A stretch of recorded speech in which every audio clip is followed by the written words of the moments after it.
Welcome to today's program titled Navigating Workplace Flashpoints in the New Presidential Era. At this time, all participants are in a listen-only mode. For those of you who are logged in to the live web presentation, you are encouraged to submit questions throughout the conference by typing them in to the Q&A box on the right-hand side of your screen. For those interested in obtaining CLE credit for this webinar, later in the presentation, we will read the CLE attendance verification code. Please write this code down, as it will not be reread and it is required on the CLE credit request form. During the program, you will see a slide with a QR code that you may scan to access and submit your request for CLE credit. You can also find a link to the form in the connection details email you received this morning. Copies of the webinar recording and materials will be distributed to all attendees within a day or two following the webinar. On the next slide, you will see a legal disclaimer. This presentation has been prepared by Seyfarth Shaw LLP for informational purposes only. The material discussed during this webinar should not be construed as legal advice or a legal opinion on any specific facts or circumstances. The content is intended for general information purposes only, and you are urged to consult a lawyer concerning your own situation and any specific legal questions you may have.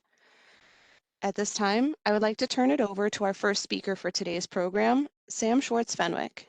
Sam, please go ahead. Thanks so much, Kate. Happy Thursday, and I hope everyone is having a nice afternoon. So as Kate mentioned, my name is Sam Schwartz-Fenwick. I'm a partner in Seyfarth Chicago office, and I have the honor today to be joined by my colleague Don Soloway and Brandon Dixon. Don and I co-lead the firm's Cultural Flashpoints Task Force. Brandon is an integral member of that team and also an employment counselor. And so we just wanted to get introductions out of the way because we have a lot of content to dig into. So with that, let's turn to the next slide and hit it. Actually, one more. So when we talk about flashpoints, what we're talking about are inherently sensitive issues where well-meaning people disagree. That's what makes them hard for employers to deal with. It also means that as listeners, we likely all have opinions on the issues that are being talked about today. With that in mind, we are not here to present our personal views on any of these issues, let alone say Seyfarth's view. We're more here to talk about an approach and what we found as legal advisors, an effective approach for helping employers to navigate the thorniest of issues where every choice seems fraught. So if we could go to the next slide. All right, so we are showing a thunder and lightning storm because just like getting hit by lightning and feeling like, that's the last thing I want to happen, that's how employers feel when they get hit with one of these flashpoints disputes. So when we're talking about a flashpoint dispute, these are just some examples. But you really can think of any news cycle, or with the pace of change today, any hour of any news cycle, and what are the thorniest issues on which people could really break apart and have different views. And when you think about a culture where we've been telling employees for at least the past 20 years that you do the best work when you bring your full self to work, part of that package is people's views of social and political issues that on their face have nothing to do with the workforce. So it really can't be separated. What you want to do is have a strategy for managing it, because on certain issues where we've seen a real upsurge in disagreement, such as individuals who believe their religion prescribes them to use to treat individuals who are transgender a certain way, will come into direct contact with individuals, for instance, who are transgender. That's just one instance. People who a large part of their identity is aligned with the Palestinian community, and people who feel challenged by that viewpoint. That's something else you've seen where there are really just inherent challenges, let alone differences in views on public safety, like in terms of that, is it appropriate to require vaccines or not? Those are all issues where the personal is brought into the workplace, and even the most well-intentioned employers can't escape it with a smile and a nod. So let's go to the next slide. Well, actually, so one more. So we're going to dig into this later, but more broadly, just as a overhang, what we want employers to do and to be positioned to do through a flashpoints approach is to not be reactive, but to rather have some guardrails in place through policy work and also just strategic thinking in terms of how do you want to respond when these issues emerge at work? And you just have to look at the front page to see examples of what these issues can be to know that they're coming for you. So the more proactive you can be is important. So as we're going through the next sections, when we're talking about the recent executive orders and then some of the flashpoints trends we've been thinking, I want everyone on the call to start thinking about who would you want in the room with you at your company as you're handling and having to navigate through how to respond to these executive orders, how to respond to these flashpoint issues, so that afterwards, when we get into what should the work of that group do, you're already thinking of people in mind and slotting those people in. So with that, I want to turn it over to Brandon. Thanks, Sam. So next slide, please. And we can do another one. Next slide. So I'm here to talk a little bit about the executive orders that have likely sort of evolved into a flashpoint issue in a lot of employers' workplaces. And, I will say that, to start, had a fabulous group of our colleagues have done a full webinar kind of on the executive orders and doing a deep dive into them back on January 28th. So I would, if you haven't seen it already, I would highly recommend going back and viewing that. And they talk about compliance and sort of kind of what these executive orders mean. And so, but today I'm talking about these a little bit more from kind of a flashpoint standpoint. And but in order to kind of set the table, I'll just kind of walk through briefly, the executive orders that sort of brought us here today. And so the first one being the initial rescissions of harmful executive orders in action, right? That is, as the title suggests, President Trump signing an executive order sort of undoing some of the Biden era DEI executive orders. The second one essentially ends DEI in the federal government, right? And so Trump kind of in his role as president sort of has that power to do it. And so, as a matter of principle, DEI is gone, right? So that means people were fired, programs were ended, funding was sort of stopped. And so, those two together sort of give you a sense of, if you didn't already have a full understanding of how this administration sort of views DEI. The next two are sort of the ones that we'll spend most of our time talking about today, and which have led to a lot of the issues that in the workplace, ending illegal discrimination and restoring merit-based opportunity is one that in part sort of undid and sort of really gutted kind of the OFCCP and some of its mandates and enforcement authority, but more sort of relevant to today, really sort of took a different path to trying to end DEI in the private employer sector. And one of the ways that it does that is by by adding this contract in government contracts, adding a provision that requires employers to certify that they don't operate illegal or unlawful DEI programming.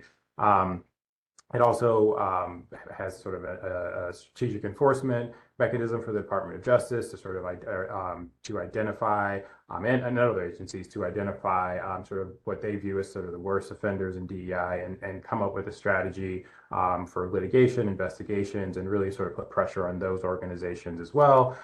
It also specifically mentions employers that don't have any ties to the federal government, right? So that aren't federal contractors or that aren't federal grant recipients, and making sure that that the DOJ also is sort of thinking about those kind of in a broad sense as well. And then finally, the gender ideology and extremism executive orders, which talks about the binary definition of sex for federal purposes, dismisses gender identity as a concept, and requires sex segregated space and based on biological sex for bathrooms, et cetera. So next slide, please.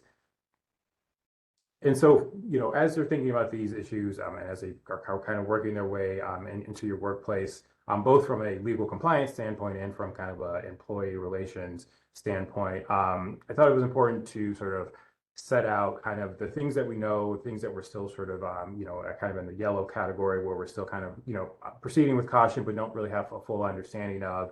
And then kind of the green area, which is the things that we know that are still kind of there, the bedrock principles that are, that have not changed. And so, as I mentioned, right, for federal contractors and federal grantees, a lot has changed, right? This is sort of a whole new world in terms of, thinking about your DEI programming, how to comply with, these new sort of mandates under the executive orders, right? The potential False Claims Act liability that's come with it, right? There's just a lot to think about there. And so this is sort of a moment to stop and really reassess and sort of think about DEI through a new lens if you're a federal contractor or a federal grantee. As I mentioned, there's this Department of Justice Strategic Enforcement Plan. Similarly, right, there's now more risk that you're going to be investigated by the federal government for your DEI programming, that they are sort of scouring websites, looking at public statements, proxy statements, things like that, to sort of get a sense of who are the quote worst offenders of DEI. So from a, again, legal compliance standpoint, that's something to sort of stop and reassess and look. And then again, private employers, even if you have no connection to the federal government, also should just be really thinking about these things as the federal government has really made clear that this is going to be a priority for them. What we don't know, right? We're still kind of proceeding with caution. What we don't know what illegal DEI is, and that's a big deal because that is all of this is sort of dependent on what that definition is. We expect to get some guidance on that from the government in the coming weeks, but we don't fully know what they mean by that. We have some clues from the folks who are sort of in high and important policy positions. The acting chair of the EEOC, right, have spoken about these issues over the past couple of years on podcasts and in articles, and they've been a part of organizations that have filed lawsuits on DEI. So we have some sense, and I get a sense that their view of illegal DEI is expansive, but we still don't fully know. And so that's, I think, it's caused a lot of kind of the legal compliance anxiety that's out there right now. We don't know what the EOC enforcement priorities and positions are going to be on a lot of this. And then there's always the interplay between state and federal mandates. For example, in the supplier diversity realm, there are requirements both at the state and federal government level in terms of requiring supplier diversity programs and programming. And so companies are really struggling to figure out how to deal with the interplay between the two. In terms of things that we do know, right? Title VII is still there. So, there's still that bedrock principles surrounding the law related to some of the DEI issues still remain. The Johnson and Weber case from the 1970s, right? The standards of voluntary affirmative action that allows in very narrow circumstances, and that what a lot of employers have used as a sort of basis of having DEI, that allows, like I said, in narrow circumstances for employers to make decisions based on race to sort of address issues in their workplace with their demographics. That's still there, right? And while we expect that, there's going to be a case challenging that and it will work its way to the Supreme Court right now, that's the law that we have. Muldrow, which is a Supreme Court case from last year, which has sort of expanded the definition of the types of programming that would normally be DEI programming and has expanded our understanding of how plaintiffs may challenge DEI programs, right? Those issues are still kind of being worked out now that we have kind of the Supreme Court case on it. How they apply to DEI is really still kind of up in the air, but it's important to sort of keep track of. And the Ames case is a case that the Supreme Court is going to hear that basically will seek to sort of undo this extra step in a reverse discrimination case analysis. And so I say all of this to say it's important to continue while these executive orders are a big deal, and I understand the sort of laser focus on those, that there are these other laws and other DEI related cases that are out there and that are sort of moving at the same time. And so it's important not to lose sight of those as well. Next slide, please. And this is sort of along those same lines, right? So right now, again, everyone is sort of really focused on the executive orders and sort of what to do about those. But there are challenges to those executive orders, right? And there are legal challenges to them. And so, that sort of may change, depending on how those things work out in the courts, may change kind of the direction that we move and how we advise on those. So it's important to continue to watch those. As I sort of alluded to, right, the interpretation of some of these laws by the courts, since Students for Fair Admissions in 2023, there have been a ton of cases filed in the courts all over the country related to DEI programming. And those cases, I'll say, are still in flight, right? And so there's going to be decisions coming down. It's important to sort of keep track of those and kind of watch how the courts are interpreting, because that is one way we'll figure out, for example, what illegal DEI is, right? That will sort of help sort of shape what an answer to that question. There are constitutional questions, there are federalism questions, right? There are state laws out there that provide more protections than the kind of Title VII and federal laws do. And so sort of how does the interplay between those work? The separation of powers question, right? Do these agencies have the authority to, enforce some of the laws that the EOs mandate them to do? So just again, thinking about this and zooming out and recognizing from a legal compliance standpoint, there are other questions besides just kind of what's in the executive orders. And the point of this again isn't for me to say everyone, there's no reason to freak out. If you're a federal contractor, if you have federal grants, you should be really paying close attention to the executive orders and trying to figure out, reviewing programs and sort of making sure you feel comfortable certifying that your programs are above board. But it's safe to not lose sight of the kind of other risks and other laws and principles that remain there that also should be informing kind of some of these decisions that you're making as well. Next slide, please. Finally, the potential impact from a Flashpoint standpoint of this kind of on your workforce, right? So, there's going to be an increased expectation that organizations will take a position on DEI and sort of, are you going to be one of the companies that sort of has rolled back their DEI programming, or are you going to be a company that's still standing firm? And I think that's a hard place for a lot of companies right now to figure out which route they're going to take. There's going to be increased discourse in your workplace about sort of the merits of DEI and whether it's valuable, whether we should still, whether it's sort of run its course in our society, right? And so thinking about how you deal with those, right? Those questions and comments that you may get. I had a client today who mentioned that they had someone stand up in a meeting and say DEI is over, right, in kind of a obstinate way. And so how do you deal with an employee who says something like that, and what's going to be your approach to that as it works its way into, from a kind of political standpoint, into the workplace? Scrutiny of public statements that a company makes about DEI, the increased challenges and complaints that you may hear from employees about programs that you have, their ability to join them, their ability not to, from folks who have had leadership development programs that were only for certain genders or races that you may pull back. Why are you doing this, right? So being able to have a sort of unified response and be able to know how you're going to deal with those ERG activities, right? If you have an employee resource group who is now, taking issue with a statement that you pulled down from a website, or renaming your DEI group to something different, right? Just how do you deal with, that likely pushback that you may get from these groups.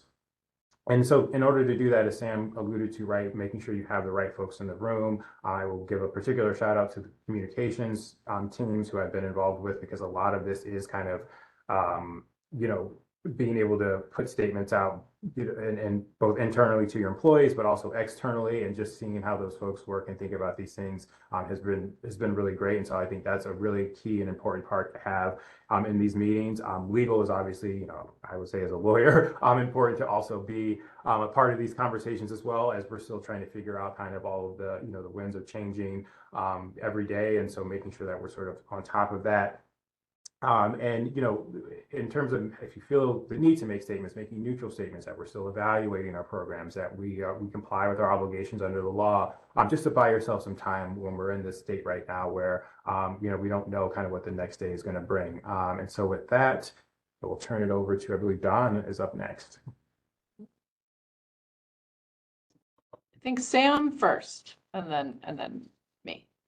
Fabulous. But Brandon was bearing the lead a little bit. Dawn is the true star of the show. So everyone get ready for what happens soon. So, you know, just teeing off what Brandon said, you know, if you listen to the media, or a lot of people in the media, you would think that with these executive orders, they've somehow dissolved every federal agency and every federal law, and that things like, you know, the EEOC or Title VII no longer exist. And so while many things are really up in the air right now, we do have to, and I think as legal counsel, it's incumbent to, you know, try to share what we do know and what remains open issues and what are not open issues right now. It's also important to remember that in addition to Title VII and, you know, Title IX and the whole federal framework of laws, we also have state anti-discrimination laws that certainly impact the workplace. In addition to that, we have the National Labor Relations Board, who's has a lot to say about efforts, you know, about the free speech rights of employees and employers.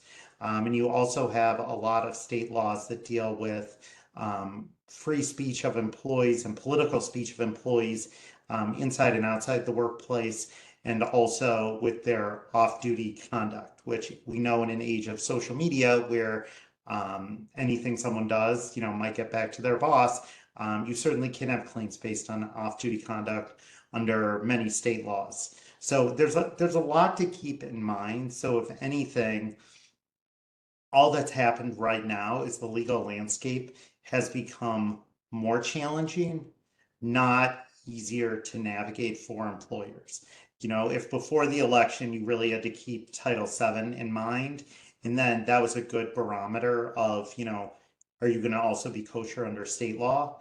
Now you really have to think about things from a multitude of different laws and legal angles. So let's go to the next slide. So what are some of the issues that we've seen bubble up?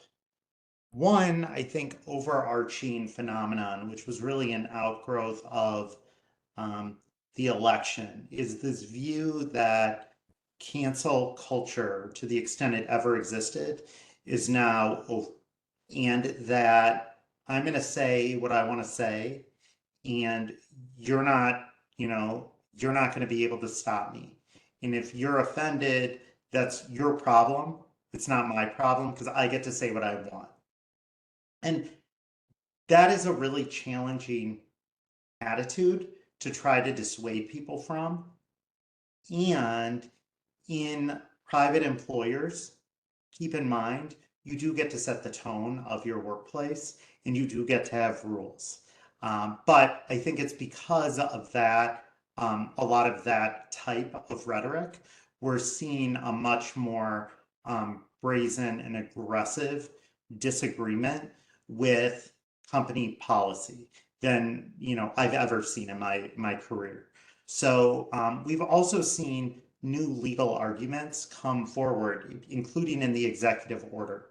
So with for the past 10 years, I would say, there's been a lot of discourse and litigation about bathroom access and the ability of transgender and gender nonconforming people to use the bathroom that most closely matches their gender identity or expression, and to be called by the correct pronouns and names. Prior to this election, we would see a lot of the discourse in this area coming from a religious liberty perspective, that people said it violated their religious rights to use pronouns or to share a bathroom. Something we've seen, it was actually in one of the executive orders, is to reframe this. And so a new argument that I think we really need to all watch for is to frame this in terms of gender under Title VII.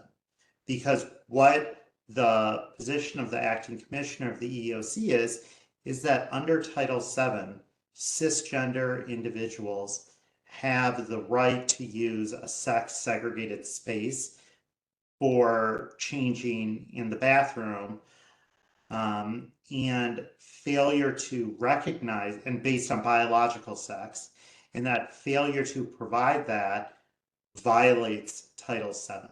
So I think we're going to start seeing these types of lawsuits bubble up very soon.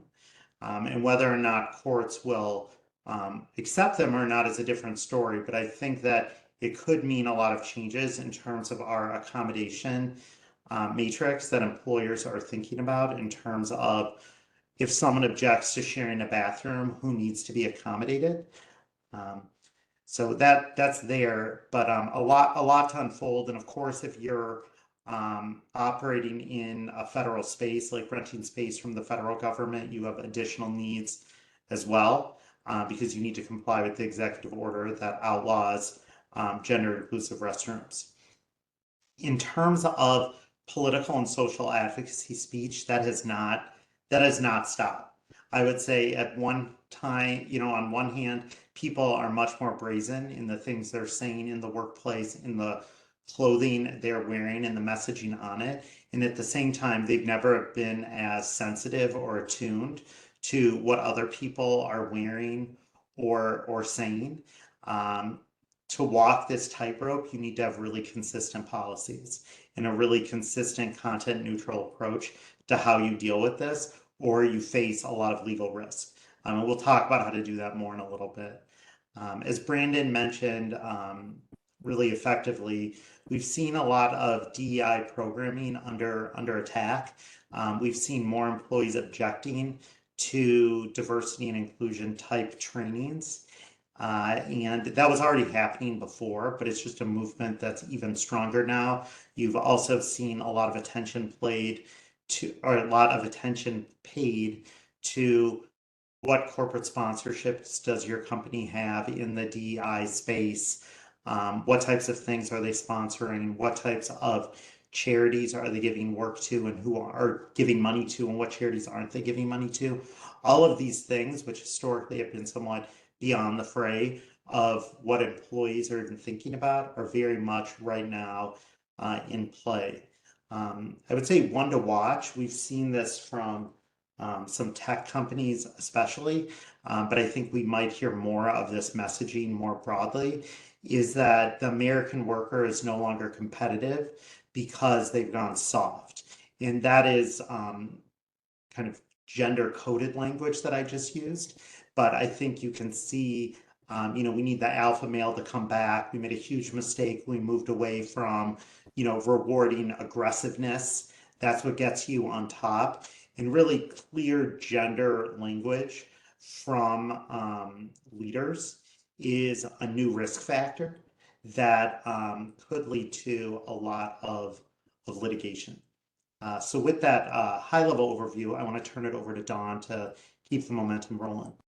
Thank you, Sam. So next slide, please. We're going to talk in a little more length about religious issues, because religious identity and expression and rights in the workplace is a very common flashpoint, I would say now more than ever. So as many of you on the call have probably experienced, there's been a real uptick in religious and discrimination and accommodation claims, and also a real uptick in the number of requests for religious accommodation in the workplace. Religious discrimination and accommodation claims arise mainly out of Title VII, which, as we've discussed, still exists, and also state law analogs to Title VII. And so many of us, over the years have been familiar with religious accommodation requests for things like not working on the Sabbath or wearing a yarmulke or a hijab at work, requests for different grooming or uniform standards, requests to avoid working with pork products, or requests to take prayer breaks. But more recently, we've seen a pretty dramatic shift. We still, of course, have those kind of more traditional requests, but some of the trends that we've been seeing have been requests for prayer space or a prayer room. So not just a break period, but an actual dedicated space. And a big flashpoint is religious requests for exemption from things like mandatory diversity training, or diversity initiatives like Pride Month, or using a colleague's preferred pronouns or name. We've also seen a large uptick, particularly since October 7th of 2023, in the number of requests for faith-based employee resource or affinity groups.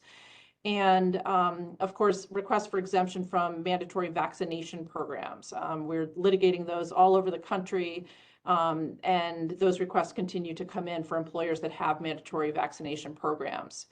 Also, in the wake of October 7th, a lot more requests for training about specific religions. So, educational programming around anti-Semitism or Islamophobia or other kinds of minority religions.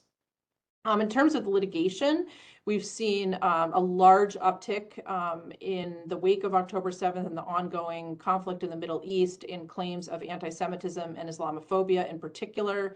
Over the last maybe 5 years, we've seen a large increase in the number of claims of anti-Christian bias, and we'll talk about how we expect that to be accelerated in 2025 and in this administration. And like I said, ongoing litigation about mandatory vaccination policies. Next slide. So there are a number of presidential actions, executive orders that touch on religion. And so I'm just going to quickly talk about a couple of those. The January 20th executive order about gender identity has the potential to impact matters involving conflicts between religious rights on one hand and trans rights on the other hand. For example, the order says, quote, "It is the policy of the United States to recognize two sexes, male and female," unquote. And that I have already seen in a litigation cited by a plaintiff in an appellate brief in a Circuit Court of Appeals, asserting that the plaintiff's religious expression in the workplace about trans people could not be discriminatory because it is the official policy of the United States government. So that's just one example of how this executive order is already influencing actual litigation that's been filed. And as Sam alluded to, the order also just may embolden employees to voice religious views that they perceive to be having received kind of the stamp of approval of the federal government. The January 27th executive order provides reinstatement to federal service members who were terminated from the military under the mandatory COVID vaccination policy that was rescinded back in 2023. But not just reinstatement, the order actually provides full back pay and benefits, despite the fact that those terminations happened because the service members failed to comply with a condition of employment. And of course, those policies were intended to protect public health and ensure workforce integrity in the military.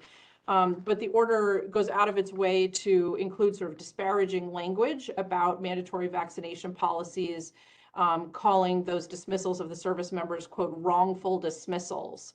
And so this is the kind of thing that may influence the opinions of people inside a workplace about mandatory vaccination, even in a private employer. And in some of our litigation may actually influence the views of, for example, juries who are considering these kinds of claims. The January 29th order on anti-Semitism has a lot of its focus on universities and other educational settings, but it does contain some broader provisions that are aimed at combating anti-Semitism more generally. We also see a growing kind of font of litigation against higher ed and other institutions by Jewish students and faculty. And so these executive orders may also have some, at least indirect impact on that litigation. And then finally, the February 6th executive order called Eradicating Anti-Christian Bias.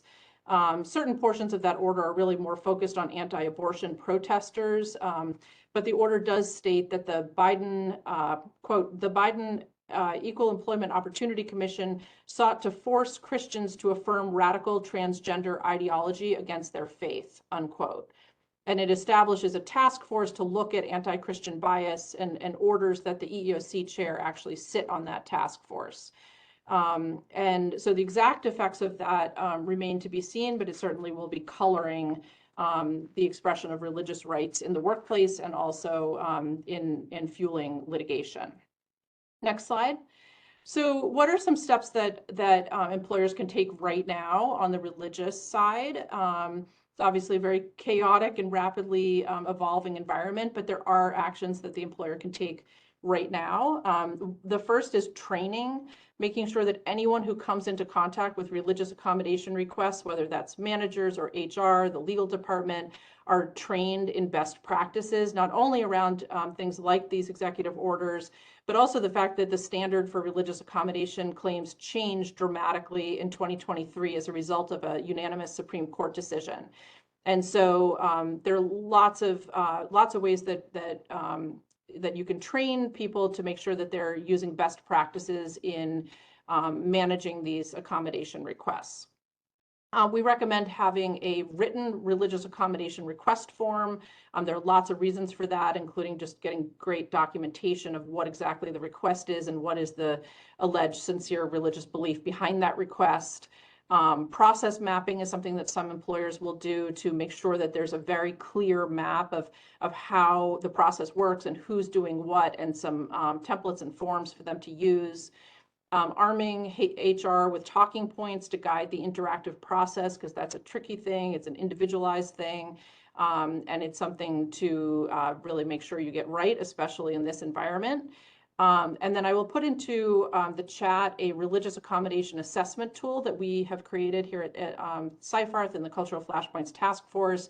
It's just a very quick tool that you can use to answer some questions and kind of see how you're doing in terms of best practices in this space. Next slide. And I think I'm turning it over to Sam. All right, so let's skip ahead to one further slide. So what should you do now? So I previewed this at the beginning, but we are really in an unprecedented era of things moving very quickly, and the legal landscape of what might the impact of the legal landscape on employment changing very rapidly, or at least potentially changing very rapidly. And so because of that, it's really important to make sure you have are checking in regularly with the relevant business partners, because the reality on the ground really might be very different a few months from now than it is today. And Don just posted that assessment in the chat, so please make sure to click on that hyperlink. So when, Brandon was talking about a lot of the uncertainty that's there right now, that might shake out in the next few months. And it's also likely that as certain things shake out, other things are going to become, the ground is going to become shakier. So even before this new administration, when we were talking about huddling your leadership team of internal stakeholders to talk about these flashpoint issues, we always said it was critical to have lawyers in the room. That's so you can get a rules of the road in terms of the likely legal options.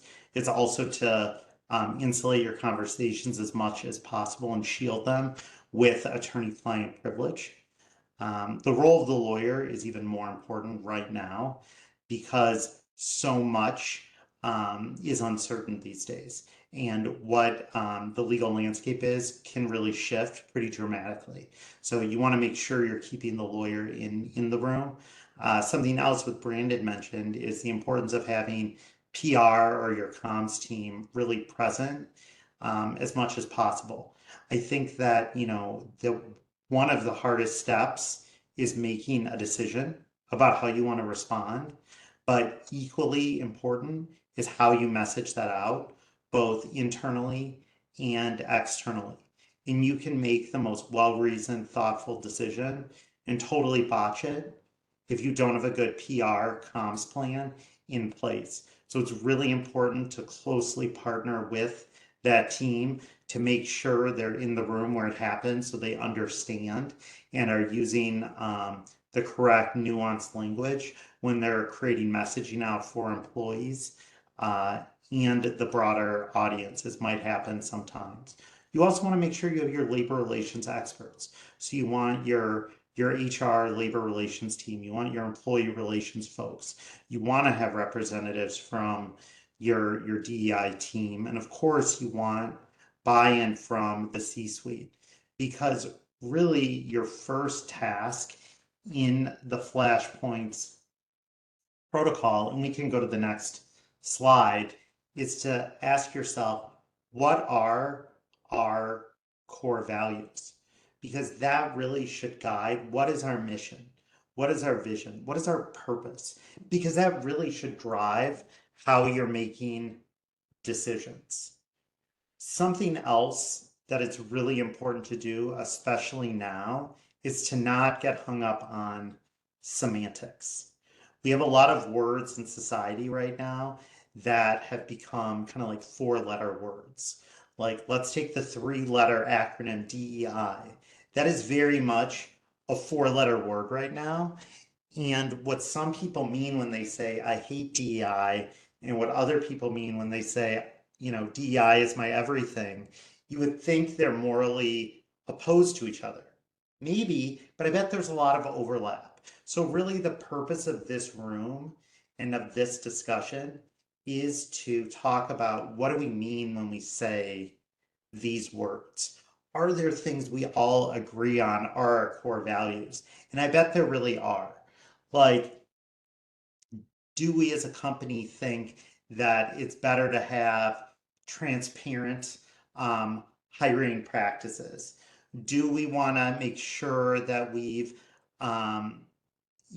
bringing in the best and brightest, not just the folks we've always brought in for, when we have a position that's open?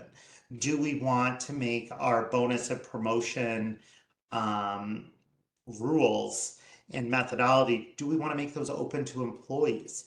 And I think largely, and everyone would agree with that. And historically, many people have thought all of those things relate to DEI. But you don't have to call them DEI for people to be on board with, yes, things like that are within our corporate wheelhouse and corporate values. And so sometimes using different language can help take some of the sting and suspected disagreement out of words. You want to, and what we think the best way to do this is to go through a lot of potential hypotheticals of what are the conflicts du jour, and if we were faced with these, how would we want to respond? What that does is it starts giving you muscle to think about, what is our framework for dealing with these issues? So again, you can make decisions that are content neutral and consistent. Part of that, and if you can go to the next slide, part of this process often involves a really high level and then deep dive into your policies. I say high level because first you want to see, what policies do we even have? And then to the extent you do have policies, you want to check them and make sure they remain lawful, especially under the evolving views of religious accommodation that Don was talking about and the NLRA issues that I was mentioning, but also, likely soon, potentially given evolving notions of what is protected and what isn't under Title VII. You want to make sure your policies are up to date and legally compliant. A lot of employers, though, are also thinking about what additional policies can we have to really try to curb some of the rough edges of our current polarized culture. Do we want to put limitations on what types of advocacy messages people can put on their clothing while at work if we're a private employer? A lot of employers are saying, yes, we do want that. Do we want to try to remind people of what are appropriate work topics and what are things we don't want to talk about at work because they really might offend people? Or even, give people best practices, have trainings to say, if you want to talk politics with someone, maybe that's okay at our workplace, okay? But you still want a culture of consent. You want to say to someone, hey, is it okay if I talk to you about what the president just did? It gives the person the out to say, like, no means no. And it makes sure that you're having a conversation with someone who wants to have it with you. So there's not one right or wrong way to do this. There's a myriad of different approaches that really take into account what your core goals and values are, how policy heavy you want to be, and really what culture you want to try to foster in this new age. Something, just a last point before I flip it over to Brandon on the next slide, is that we've seen, okay, can you flip to the next slide when you get a chance? Okay, is a really easy thing that some clients have found that are neutral ways of lowering the temperature is just putting some rules in place on Jabber and Slack, putting some controls in place on what is the process for selecting speakers to potentially speak to your ERGs or other internal groups at work, and what should people, if people are working remotely, what are appropriate backgrounds? I can tell you that nothing is more distracting than being on a call with someone where their background is triggering a Flashpoints response in you. It's not in anyone's best interest, and it's a super easy thing to fix in a content neutral way. So with that, let me turn it over to Mr. Dixon. Again, next slide, please. So I'll just go quickly over this. So in terms of, in a response to the executive orders and particularly in the DEI realm, I think it's incumbent upon employers to really take a deep dive into their DEI programs to really understand, right, while we don't have clarity and that's still shaking out in terms of what a legal DEI is, even before the executive orders, getting a good understanding of the risks of your program, how to de-risk them, how to sort of mitigate some of the risks so that you feel comfortable doing them, right? That process is still valid and it's still one that makes sense to undertake. And so this is just kind of a sample of a way that we might pull together a review process of DEI programming. And, and a lot of clients I know look at this and are like, man, we just did this, right? We did this in response to Students for Fair Admission, right? We spent a lot of time and money really pulling this together, and we got our recommendations and we started making changes, and now we need to do it again. And I would say the good news is that because if you've done that groundwork, you can skip a lot of these steps, right? And so there's no need to determine the stakeholders and project team. Like having done these a few times, those first steps take time, right? Especially when you're in a big organization who is geographically spread out and has different divisions, and you don't know which DEI programs, right? You've done the work of kind of putting your arms around what is our DEI program look like. So now it's just a matter of really reassessing kind of in the new environment and the new risk and sort of reset and recalibrating, right? What are our risk tolerances based on what could potentially happen to us now based on these executive orders. As I mentioned, that these cases that have been being litigated over the last couple of years may be coming to some sort of conclusion. We may be getting some different, subtle changes in the law. So it's good to sort of, rethink about some of these programs in light of those changes. Next slide, please.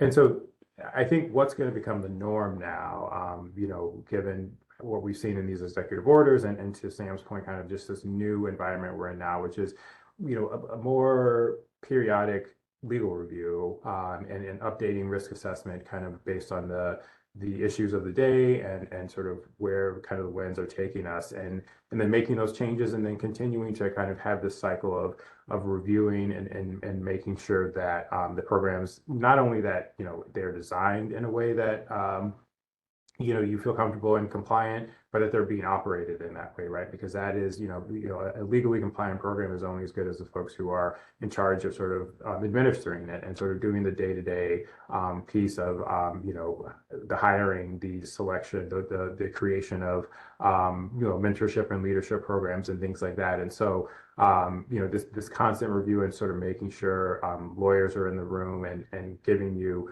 to borrow from Sam, kind of the rules of the road and as they are that day, and then making any changes and adjustments. I think that this is going to become more. And so with apologies to our clients who we've spent a lot of time together doing this, I think this is is kind of a prudent way to sort of think about these issues in this new environment that we find ourselves in. And with that, I'll turn it over to Dawn. Thanks, Brandon. So next slide, please, Kate. So one of our mantras on the Cultural Flashpoints Task Force is that training is the secret weapon. Training is really one of the linchpins of a successful model in managing flashpoints. And, in terms of what we mean by training, that can mean training your legal department to understand the legal framework around flashpoints. It can mean training your HR business partners, your executive leadership team. It could also mean workforce training, a broader workforce training. And one of the things that our Flashpoints team has done is to partner with Seyfarth at Work, which is a subsidiary of Seyfarth Shaw, the law firm, to create a training around sort of navigating flashpoints with respect. That's kind of a broad workforce training. In terms of how to train, the most ineffective way to train is online dry training where everyone's just trying to press the button to get to the next screen so they can check the box. That does very, very little for really for anything, but especially for something as difficult as flashpoints. So we recommend live, ideally, interactive training with a dynamic trainer who can really engage the audience and get an active dialogue going, but also have some real training boundaries. One thing that we have seen is that sometimes the training itself, the content of that training, is itself a flashpoint or can give rise to litigation. Particularly if, for example, the hypotheticals that are used in the training are themselves offensive to some of the employees, or there are, say, broad negative generalizations about a particular protected classification. Those are things you definitely want to steer away from. But a good training program can really help to set the tone for the organization in terms of the workforce training, but also just make sure that whoever is actually managing the flashpoints, maybe legal and HR and that internal flashpoints team that Sam talked about, understands the legal guardrails and kind of how to manage risk. Next slide. We wanted to just spend a few minutes talking about flashpoints litigation. Because I think we increasingly see these flashpoints that are erupting inside of the workforce turning into actual charges that are filed at the EEOC or filed in court. And this kind of litigation really is different from ordinary, kind of more run-of-the-mill employment litigation for at least a couple of different reasons. One is it has a different risk profile, right? We all live in an era now of explosive jury verdicts across the board, and particularly in employment cases. And the risk of that kind of explosive verdict is greater in a Flashpoints case because by definition, it's a sensitive topic. It's a topic that juries are certainly going to have strong opinions about. And, also judges and agency investigators who, are people, people who have strong views about some of these topics. This kind of litigation also requires specialized expertise in a couple of different ways. One is just on the actual substance of the law can get very tricky. For example, vaccine litigation, litigation arising out of mandatory COVID vaccination policies is a very sort of specialized area of the law with a whole body of case law that's grown up around those cases. But there's also sort of a cultural awareness that's required to litigate these cases. If you're going to litigate a case that arises out of post-October 7th, you have to understand the phrase from the river to the sea and what that means to different groups of people. You certainly, we're lawyers after all, you're not required to have a PhD in the Middle East conflict, but you are required in order to litigate these successfully to understand the sort of cultural context and where some of those sensitivities are. These cases also often involve non-typical plaintiffs. So that might be the EEOC, if it's an EEOC litigated initiated suit, which requires a whole specialized understanding of how the EEOC litigates. Or a suit, increasingly we're seeing suits brought by political or religious groups, and they're not motivated by the same things that ordinary plaintiffs are in employment litigation. They may not care about money, for example, and are really there to make precedent. And so that requires just a different kind of level of understanding of how to litigate against those entities. And then even answering a complaint in a Flashpoints case or briefing the issues requires special sensitivity. And that's because those public pleadings that are filed on PACER or in your state courthouse are going to play out in the public sphere. They're often picked up by the media.